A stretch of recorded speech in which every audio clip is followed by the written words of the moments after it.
Deux plans sont donc sur la table, d'un côté le vôtre, le plan quinquennal, de l'autre celui du gouvernement, le PS2R, porté notamment par l'UNI. On a quand même l'impression qu'il y a de l'eau dans le gaz entre les pro-PS2R et les pro-plan quinquennal.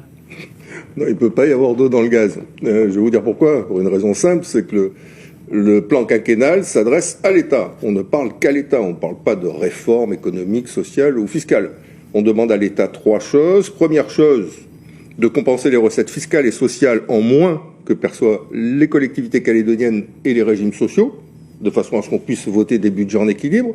Il demande une deuxième chose, c'est que les allocations qui sont versées au titre du régime chômage total et partiel, 30 000 Calédoniens quand même, soient financées par l'État tant que l'activité économique n'a pas repris. Et puis il prévoit une troisième chose, c'est que les entreprises puissent sortir la tête de l'eau avec des aides à la trésorerie aujourd'hui et des aides à la reconstruction demain. Donc il s'adresse exclusivement à l'État. Et puis à côté, il y a le PS2R qui prévoit un certain nombre de réformes économiques, sociales et fiscales. Donc, on n'est pas sur le même plan. Deuxième élément, il y a un problème de légitimité. Je m'explique. Le plan quinquennal, il a été adopté à la quasi-unanimité du Congrès. C'est un fait. Il est porté par une délégation qui est allée ensuite à Paris, mais l'ensemble des membres du Congrès l'ont voté. Le PS2R, en l'état actuel des choses, n'a pas été soumis au Congrès de la Nouvelle-Calédonie. Donc, pour qu'il ait la légitimité requise pour être porté, il faut que le Congrès en délibère. Et j'espère que prochainement, le gouvernement l'inscrira. Et puis enfin, dernière chose, et j'en terminerai par là, c'est ce que disait Philippe Michel, le pas de temps. Est-ce que le PS2R va permettre d'équilibrer les budgets des collectivités? Non. Est-ce que le PS2R va permettre de verser des allocations aux 30 000 Calédoniens qui aujourd'hui sont au chômage? Non. Est-ce que le PS2R va attribuer des aides aux entreprises pour leur permettre de se reconstruire? Non. Donc conclusion, pas de légitimité, pas le bon pas en termes de délai, donc on n'est pas sur le même champ. L'objectif que nous poursuivons, c'est que les intérêts des Calédoniens soient défendus. C'est ça que nous poursuivons.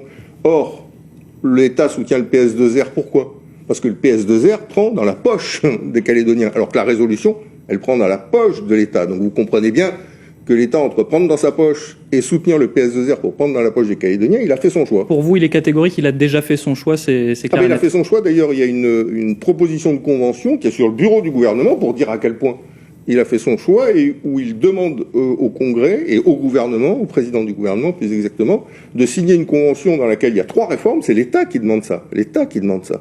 Première réforme, augmentation de 2 points de la TGC pour ramener 8 milliards de francs CFP, donc prendre 8 milliards de plus dans les poches des Calédoniens. Deuxième réforme, 1 point de CCS, vous savez, la contribution calédonienne de solidarité qui s'applique sur l'ensemble des revenus du capital et du travail. C'est 4 milliards de plus dans la poche des Calédoniens. Troisième réforme, faire baisser de 2 points l'indice des fonctionnaires.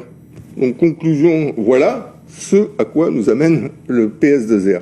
Donc il ne faut pas se laisser faire, il faut défendre les intérêts des Calédoniens, défendre l'intérêt supérieur du pays, et c'est au travers de la résolution qu'on peut arriver à le faire. Après, il y a un plan de réforme qui sont engagés dès lors qu'il est délibéré par le Congrès.